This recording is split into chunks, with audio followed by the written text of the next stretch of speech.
Imagine this, you step into total darkness, your senses on high alert, you hear the soft trickle of water, and then suddenly you're walking barefoot through knee-high water, surrounded by flowing orchids, endless lights, and glowing branches.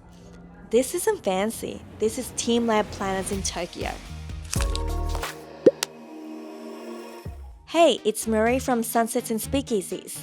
I've actually been lucky enough to visit both teamLab Planets and teamLab Borderless in the past, but this trip was extra special because it was Dustin's first time in Japan and my nephew's first time too. So my sister and I decided if we're going to introduce them to teamLab, it had to be teamLab Planets. Why? Because here you get to walk through water, and trust me, that first splash moment is unforgettable. It's best to book your tickets in advance. Tickets cost around 4,000 yen for adults, 2,800 for teens, and 1,500 for kids. We booked the early session not because it was empty, because it's always busy, but to make the most of our day.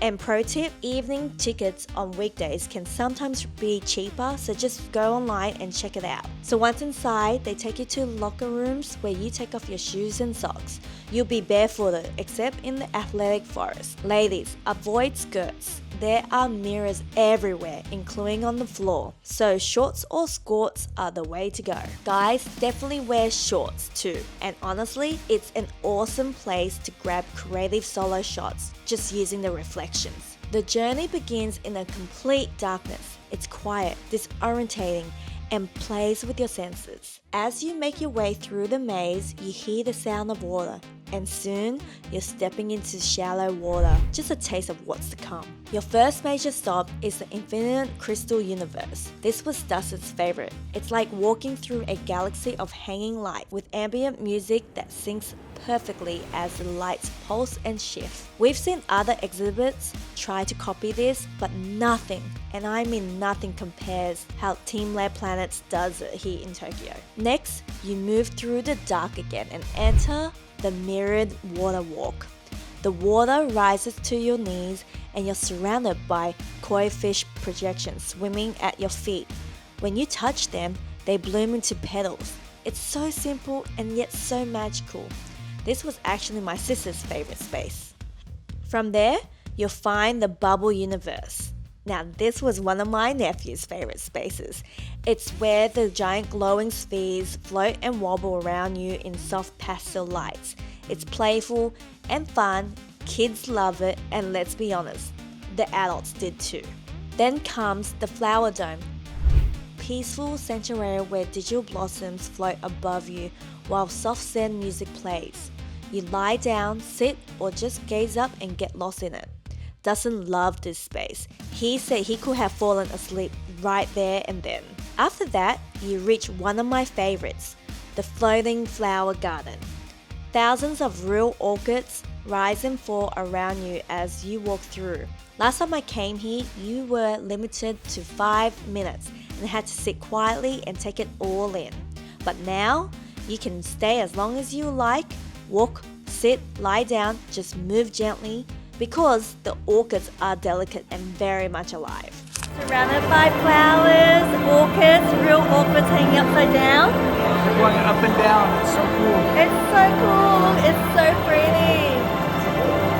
Last time I came here, you had timed sections. There was like 10 seconds or like 1 minute in here. But now it's like you can just be in here for a while and get some spots everywhere. There's a lot of people. It is a lot of people, but it's still one of my favorite exhibitions.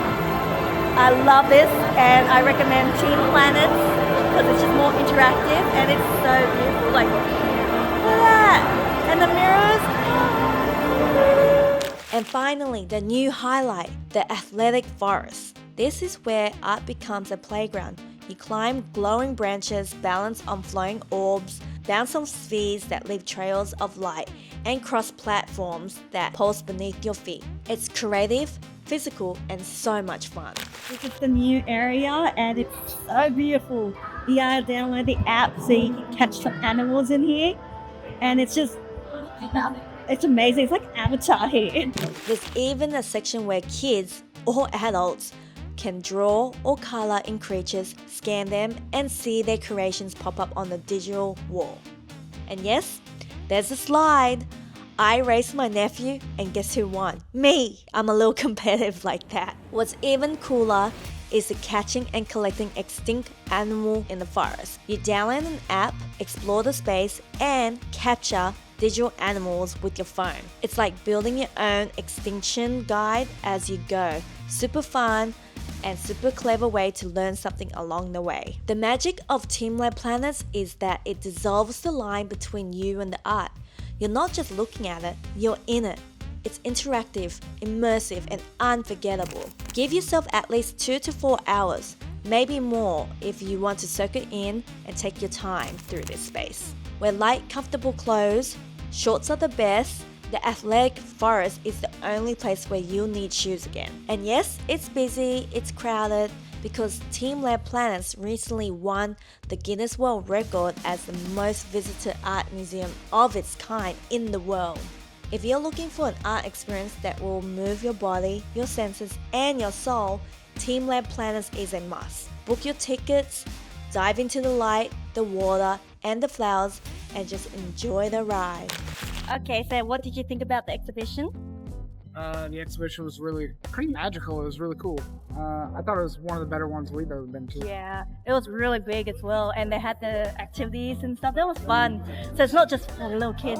Yeah, it surprised me that we had to take our shoes off and then Put back on. And then I found out why. It was super cool. Yeah. Oh yeah, the water one. Yeah, the water. Yeah. And then now we are getting some burgers. Now we're getting burgers from Shogun Burger.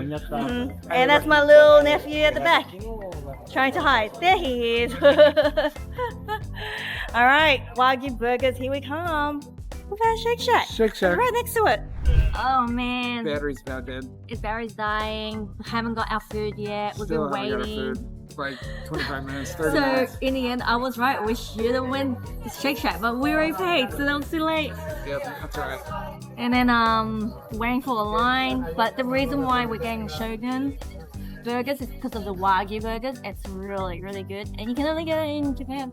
They're really, really good, but a little pricey. But burgers are burgers. If you love this glimpse into our adventure, hit that like and subscribe button for more Tokyo gems, immersive travel experiences, and magical moments. Stay curious and see the world with us.